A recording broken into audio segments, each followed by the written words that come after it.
జరిగినటువంటి అతి భయంకరమైన క్రూర దాడిలో బాధిత వర్గానికి ఇప్పటి వరకు న్యాయం జరగలేదు. మొదటగా నాగర్ కర్నూల్లో విషయాన్ని బయటకు వచ్చిన తర్వాత అతిపెద్ద ధర్నా 3 రోజులు కంటిన్యూగా చేసిన అక్కడ పోలీసులు ఎలాంటి న్యాయం చేయలేదు. నాగర్ కర్నూల్లో ఉన్న సబ్ ఇన్స్పెక్టర్ దగ్గర నుంచి సూపరింటెండెంట్ ఆఫ్ పోలీస్ వరకు నేరస్తులైన నిందితుల మీద కేసులు పెట్టి రిమాండ్ చేసి జైలుకు పంపలేదు. మేము అడిగిన మర్డర్ కేసు నమోదు చేయలే, మేము అడిగిన అట్రాసిటీ యాక్ట్ అమలు చేయలే, మేము అడిగిన మహిళా అబ్యూజింగ్ సెక్షన్ పెట్టలే. ఏదో మామూలు 1-2 సెక్షన్స్ పెట్టి ఎవరినో ఇద్దరిని అరెస్ట్ చేశామని ఇప్పటి వరకు నిందితుల్ని అరెస్ట్ చేయని కారణంగా పైగా నాగర్ కర్నూల్లో 144 సెక్షన్ దాకా పెట్టి చేస్తున్న శిబిరాన్ని కొట్టి నిందితులతోటి ఒక పెద్ద ప్రొసిషన్ చేయించి అక్కడ ఒక పెద్ద గందరగోళాన్ని సృష్టించి ఒక భయానోత్పాదక వాతావరణాన్ని సృష్టించిన పరిస్థితుల్లో నాగర్ కర్నూలు నుంచి బాధితుల్ని హైదరాబాద్కు తీసుకొచ్చి డీజీపీ దగ్గర తీసుకొచ్చాం. డీజీపీ గారి దగ్గరికి వెళ్ళి, అయ్యా ఇగో ఇది పరిస్థితి, మరి అక్కడ నాగర్ కర్నూలులో ఎలాంటి న్యాయం జరగలేదు, మీరన్నా న్యాయం చేయండి అని డీజీపీ గారిని కలవడం జరిగింది. ఇది 5వ రోజు డీజీపీ గారిని కలిసి.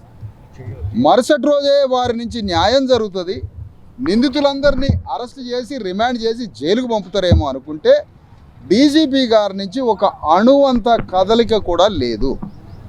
ఆ విధంగా డీజీపీ గారిని నమ్ముకున్నా కూడా ఎలాంటి న్యాయం జరగలేదు. ఈ 4 రోజుల్లో హ్యూమన్ రైట్స్ కమిషన్ని, మహిళా కమిషన్ని, చైల్డ్ ప్రొటెక్షన్ కమిటీని అందరినీ కలుసుకుంటూ బీసీ కమిషన్ని, ఎస్సీ కమిషన్ని అందరినీ కలుసుకొని ఈ 5 రోజులు హైదరాబాదులో ఉండి ఈ పని చేసి ఎవరి నుంచి ఎలాంటి న్యాయం కనపడలేని కారణంలో ఒక పెద్ద ధర్నా చేయాలని ఈరోజు ధర్నా తలపెట్టినాం. ఈ ధర్నా నుండి మేము ఏం డిమాండ్ చేస్తున్నామంటే, ముఖ్యమంత్రి రేవంత్ రెడ్డికి మొత్తం తెలుసు విషయం, కానీ ముఖ్యమంత్రి రేవంత్ రెడ్డి ఈరోజు హోమ్ మినిస్టర్ అయ్యున్న ముఖ్యమంత్రి ఈ రోజు వరకు రేవంత్ రెడ్డి తన ఆదేశాలు కావచ్చు, లేదా తన దృష్టికి వచ్చినప్పుడు తన యొక్క ఆ డైరెక్షన్ కావచ్చు ఎలాంటిది లేదు.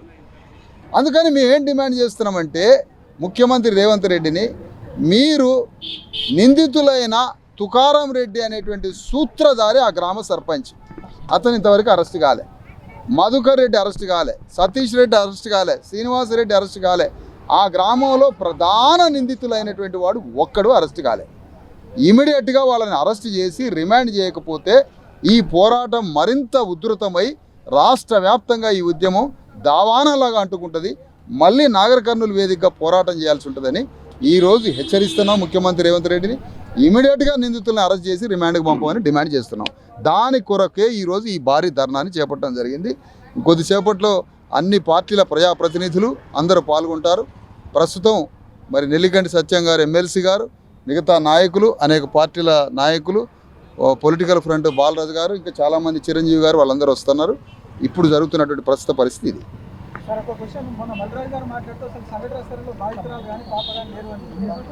మల్లు రవి పాప లేదని అనలేదు, ఎక్కడ పోలీసు కూడా ఎక్కడ అనలే.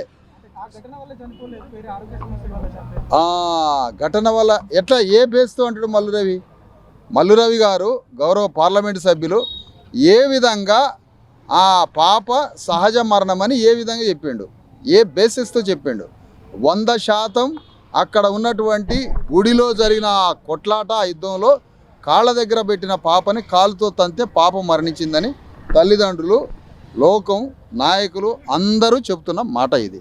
కాబట్టి వాళ్ళు పాపం వాళ్ళ ధర్మం వాళ్ళది చేస్తున్నారు, వాళ్ళు ప్రొటెక్ట్ చేసుకోవాలి. కాబట్టి వాళ్ళ తిప్పలు వాళ్ళు పడతారు. ఒంటిపైన గాయాలు ఉండవు, టెర్రరైజ్ అయ్యి భయపడి జ్వరం వచ్చి పాలు బంద్ చేసి పాప చనిపోయింది. ఒంటిపైన గాయాలు, చిన్న పాప మీద ఒంటిపైన గాయాలు ఎట్లుంటాయి? ఉండవు కదా. చైల్డ్ సైకాలజిస్టులు అడిగి చెప్తారు పాప ఎట్లా మరణించిందని. ఓకే. నడిమింటి శ్రీనివాస్ నా పేరు. నేషనల్ దోబీ రిజర్వ్ సంఘ్ జాతీయ కర్ణాటక బాధ్యత నిర్వహిస్తున్నాను. నా సొంతూరు జడ్చర్ల, అంటే టోటల్ నా సొంతూరు జడ్చర్ల ఉమ్మడి పాలమూరు జిల్లా కిందకి వస్తుంది.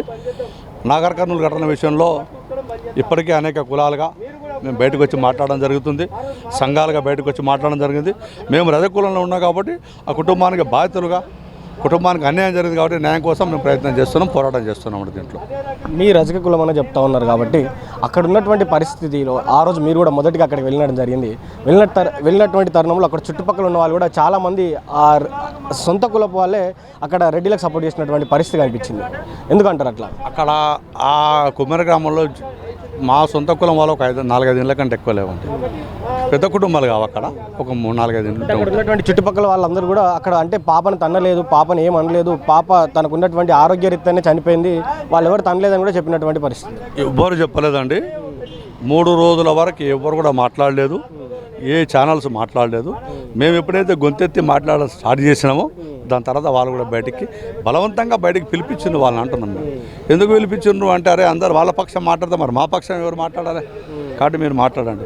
మా దాంట్లో కొంత బీసీలు ఉన్నారు కదా, మా దాంట్లో అమరవై జాతి బీసీలు ఉన్నారు కాబట్టి వాళ్ళపై మాట్లాడుతుంటారు. బాధిత కుటుంబానికి అన్యాయం జరగలేదని మీరు అంటున్నప్పుడు అసలు సమస్యనే ఉద్భవించకుండా మీరు చర్యలు తీసుకుంటే అయిపోయేది కదా. మీ గ్రామ సమస్య మీ ఊర్లో మాట్లాడితే అయిపోయేది కదా. దాన్ని ఎందుకు బయటకు రావడం జరిగింది? ఇలా ఇంతమంది ఎందుకు మాట్లాడుతున్నాం? ఇలా రాష్ట్ర వ్యాప్తంగా తెలంగాణ అటు ఆంధ్రలో అన్ని రకాలుగా ఎందుకు మాట్లాడాల్సి వచ్చింది? నీ గ్రామ సమస్యను తప్పు జరిగిందో మంచి ఏం జరగలేదంటున్నావు కదా, నువ్వు నీ గ్రామ పెద్దలను కూర్చొని మాట్లాడితే అయిపోయే సమస్య కదా. మా వరకు ఎందుకు వచ్చింది ఇలా? మరి సమస్య ఉంది కాబట్టి బయటకు వచ్చింది. సమస్య లేకపోతే ఎందుకు బయటకు వస్తుందండి? కావాలని చెప్పిన అనుకో, ఒకరోజు చెప్తావు, 2 రోజులు నమ్ముతారా? ఇన్ని టీవీ ఛానళ్ళు వాళ్ళకి వస్తాయా? మాట్లాడతారా? వాళ్ళకు కూడా మీరు మాకంటే ఎక్కువ తెలుసుకుంటారు కదా. మేము చెప్పింది అబద్ధం అని మీరు కూడా ఎంక్వైరీ చేస్తారు కదా. ఎంక్వైరీ చేసే బయటకు వస్తారు కదా. మరి ఎందుకు జరిగింది ఇవన్నీ కూడా? అంటే కేవలము బీసీలను కొంతమంది వాళ్ళ వైపు తిప్పుకొని మాట్లాడితే బాగుండదు, మాట్లాడకపోతే బాగుండదు అని చెప్పి ఒక భావన కల్పించేసి ఇప్పటికైనా మీరు స్పందించండి అని మొన్న కుమ్మరి గ్రామంలో ఒక గౌడు, ఒక ముదరాజు, 2 మాట్లాడు, ఒక బీసీ మాట్లాడాడు. అయితే మాకు నిజంగా కూడా వివక్షత ఉంది గ్రామంలో అని చెప్పాడు. ఆయన మాట్లాడేకుండా అడ్డపడతా ఉన్నారు. మరి ఎందుకు జరిగింది అది? ఆయన నేను కూడా అక్కడ పనిచేసాను, నీ ఊరు వాసినే, మాకు కూడా కష్టం కూడా మా దగ్గర పెత్తందారి వ్యవస్థ నడుస్తుందని వాళ్ళు ఓపెన్ చెప్పడం జరిగింది. మరి ఆయన మాట మీరు బయటకు పెట్టారు, అంతే కదా. అంటే అక్కడ అసలు గొడవ అనేది గుడిలోకి రావద్దనా, లేకపోతే వచ్చినటువంటి వాళ్ళు డబ్బులు కట్టలేదనా? గుడిలోకి రావద్దని కాదు అక్కడ, గుడిలోకి రావద్దన్న సమస్య అక్కడ కాదని. గుడిలోకి ఎంట్రీ కాదు 100 రూపాయలు అడిగినాను. వీళ్ళు ఆ గుడికి చున్నం వేసేటోళ్ళు, మిగతా సేవ చేసేటోళ్ళు కాబట్టి మేము ఎందుకు ఇవ్వాలని వీళ్ళు అడిగినారు. అడిగిన దానికి 2 మాటలు చెప్తే అయిపోయేది. కానీ అది ఆ మాటను దాటేయకుండా డబ్బులు మేము ఇయ్యమనే మాట వాళ్ళు చెప్పింది వాస్తవమే ఉండొచ్చు. వాళ్ళు కూడా చెప్తున్నారు డబ్బులు ఇయ్యమని చెప్పినాను. ఇయ్యమని పోతే సేవకులాలు కాబట్టి మేము సేవ చేస్తాం కాబట్టి మమ్మల్ని ఎందుకు కడతామని చెప్పాను వాళ్ళు. దాన్ని తప్పేట్లయితుంది వాళ్ళకి, అది తప్పే కాదు అది. అక్కడ జరిగినటువంటి ఎలక్షన్స్ లో వాళ్ళకు ఓట్లు వేయలేదని కూడా ఆ కక్ష పెట్టుకుని అక్కడ ఉన్నటువంటి రెడ్లు వాళ్ళని కొట్టిరని కూడా చెప్తా ఉన్నారు. అవునండి, నేనేమన్నా గ్రామంలో అందరు ఒకటే పార్టీకి ఉంటారండి. ఎవరు నచ్చిన పార్టీలు వాళ్ళు పనిచేస్తారు, చేరా ఎవరు నచ్చిన పార్టీలో వాళ్ళు పనిచేస్తారు. ఎందుకు పనిచేయరంటే నువ్వు చెప్పిన వాళ్ళకి మీ అందరూ ఓట్లు వేయాలని ఉందా? ఏం లేదు కదా. ఎవరు నచ్చిన పార్టీలు వాళ్ళు ఉంటారు. వాడు ఎందుకు ఎవరికి రాదు దానికి. సో ఇప్పుడు వాళ్ళకి మీరు గత 18 రోజులుగా పోరాడుతూ ఉన్నారు. 18 రోజులు అయిపోయింది, ఘటన అయిపోయి కూడా నడుస్తూ ఉంది. ఇంకా చాలా పోరాటాలు చాలా సంఘాలు చేస్తూ ఉన్నాయి. ఇప్పటికీ ప్రభుత్వం చెల్లడం లేదు. మీ BC, SC, ST, JAC next ఏం చేయబోతా ఉంది? నిన్న రజక సంఘాల ఆధ్వర్యంలో సెక్రటరీ ముట్టడి కార్యక్రమం పెట్టాం. మళ్ళీ కూర్చోటం. సంఘాలుగా ఈ ప్రభుత్వం కనుక దిగరాకపోతే దించేంత వరకు కూడా సంఘాలుగా ఉద్యమిస్తాం. ఎస్సీ, ఎస్టీ, బీసీ సంఘాలను కలుపుకొని కూడా ఐక్య ఉద్యమం చేస్తాం. ఐక్య ఉద్యమం ఎప్పటిదాకా బీసీల అధికారం వచ్చిందాక ఉద్యమం. మా హక్కులు మాకుంటే ఈ సంఘ అడ్డాలు కావు కదా. రాష్ట్రంలో ఒక్క రాష్ట్రం కాదు, అనేక ప్రాంతాల్లో జరుగుతున్నాయండి ఆ సమస్యలు. ఒక ప్రాంతం సమస్య కాదు. అటు ఆంధ్రలో, ఇటు తెలంగాణలో రజకులపైన, బీసీలపైన దాడులు జరగట్లేదా? ఈ దాడులు ఎందుకు జరుగుతున్నాయి? అగ్రకుల ఆధిపత్యానికి దాడులు జరుగుతున్నాయి. దేనికోసం జరుగుతున్నాయి ఒకసారి గమనిస్తే వాస్తవాలు అర్థమవుతాయండి. పేదవాళ్ళు తిరగబడే తత్వం లేని వాళ్ళండి. కేవలం ఆ రోజు పని ఇస్తే, ఆ రోజు పూట గడిస్తే మాకు దాని కులాలు చాలా మంది ఉంటారు. దాని లేకుంటే ఎట్లా ఉంటుంది చెప్పండి దానికి మనం. కాబట్టి ఇది వాస్తవంగా ఏంటంటే ఈ దురంకార దూరంతో పనిచేస్తున్నారు. మళ్ళీ కూడా మాకు అందరు రెడ్డి శత్రువులు కాదండి. ఇక్కడ రెడ్డి కులాలన్నీ కూడా మాకు శత్రువు కాదు. రెడ్డి కూడా సేవా కులాలు పనిచేస్తున్నారు. పేద కుటుంబాన్ని ఆదుకునే వాళ్ళు కూడా ఉంటారండి.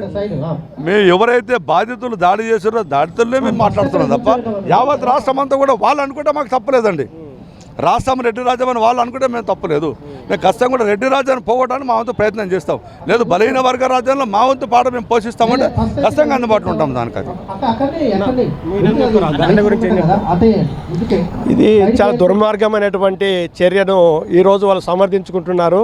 ఎందుకంటే ఆ 2 నెలల చిన్న పాప చనిపోయినప్పుడు కూడా వారి మీద ఎవరైతే బాధితులు ఉన్నారో వాళ్ళ మీద చర్య తీసుకోకపోవడము.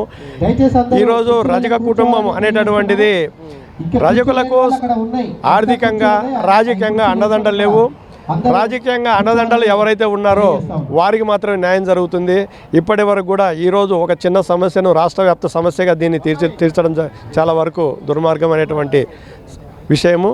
ఎందుకంటే ఈరోజు బీసీ సంఘాలు రజక సంఘాలన్నీ ఏకమై పెద్ద ఎత్తున ధర్నా కార్యక్రమాలు, అసెంబ్లీ ముట్టడి, అదేవిధంగా సచివాలయం ముట్టడి కూడా చేస్తున్నటువంటి పరిస్థితికి వచ్చిందంటే రాబోయే రోజుల్లో ఖచ్చితంగా బీసీ సంఘాలు రజక సంఘాలు అన్నీ ఏకమై తప్పనిసరిగా ఈ ప్రభుత్వానికి బుద్ధి చెప్తాయని చెప్పేసి ఈ సందర్భంగా తెలియజేస్తున్నాం. సో ఇది ఎవరైతే బీసీ సంఘాల నాయకులు చెప్తా ఉన్నారు. ఇక్కడికి వచ్చినటువంటి నాయకులు కూడా పెద్ద ఎత్తున ధర్నా చేస్తూ ఉన్నారు. ఈ ధర్నాలో వివిధ సంఘాల నాయకులు, అదేవిధంగా పార్టీలకు సంబంధించినటువంటి బీసీ నాయకులు కూడా అధినాయకులు రాకుండా వారికి సంబంధించినటువంటి ఏదైతే బీసీ క్యాడర్ ఉందో ఆ క్యాడర్ని ఇక్కడ పంపించడం జరిగింది. సో వారు చేస్తున్నటువంటి అసలైన డిమాండ్ ఏంటంటే ఎవరైతే కుమ్మేర జాతరలో ఆ బాధితులు ఉన్నారో, ఆ పాపకు సంబంధించినటువంటి బాధితులు ఉన్నారో వారి కుటుంబాన్ని ప్రభుత్వం ఆదుకోవాలి, వారిని న్యాయం చేయాలి. ఎవరైతే 3 మాత్రమే అరెస్ట్ అయ్యారో ఇంకా 5గురిని అరెస్ట్ చేయాలి. సంఘటన అయి దాదాపు 18 రోజుల నుంచి 20 రోజుల మధ్యలో 20 రోజుల వరకు వచ్చేస్తూ ఉంది. ఇంకా 2 రోజులు అయితే 20 రోజులు కూడా అయిపోతూ ఉంటుంది. ఇప్పటికీ ఆ కుటుంబానికి న్యాయం జరగలేదు. ఆ కుటుంబానికి న్యాయం జరగాలి. ఈ రెడ్డి రాజ్యంలో ఉన్నటువంటి ఎవరైతే అక్కడ ఉన్నటువంటి వివక్షకు గురవుతున్నటువంటి బీసీలకు న్యాయం జరగాలి.